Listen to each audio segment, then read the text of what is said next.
Dalam perayaan Hari Lansia, para lansia antusias mengikuti donor darah.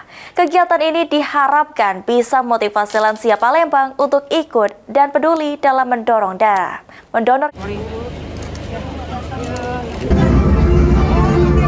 Sambut Hari Lansia pada tanggal 29 Mei 2025, antusias para lansia dari berbagai kecamatan di Kota Palembang mengikuti beragam kegiatan.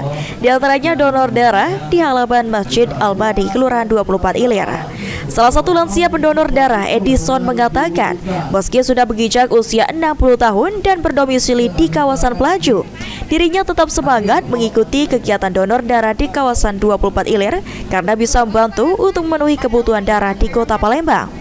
Diharapkan kegiatan ini bisa dilakukan di kelurahan lain di Kota Palembang. Umur kita 60. 60. Tadi masih donor darah ya Pak ya? Memang rutin atau seperti apa Pak?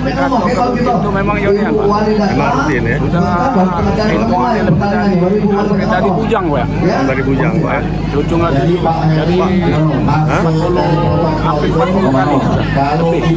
Ini gimana Pak dengan Hari Lansia ini? Masih semangat Pak kita Pak untuk beraktivitas? Ya, kita sangat senang, sangat semangat. Dengan berbagai. Sementara itu, Ketua TPPKK sekaligus Ketua PMI Kota Palembang, Dewi Sastradi Ratudewa menyampaikan, kegiatan donor darah Hari Lansia ini ditargetkan bisa menghimpun 75 hingga 100 kantong darah.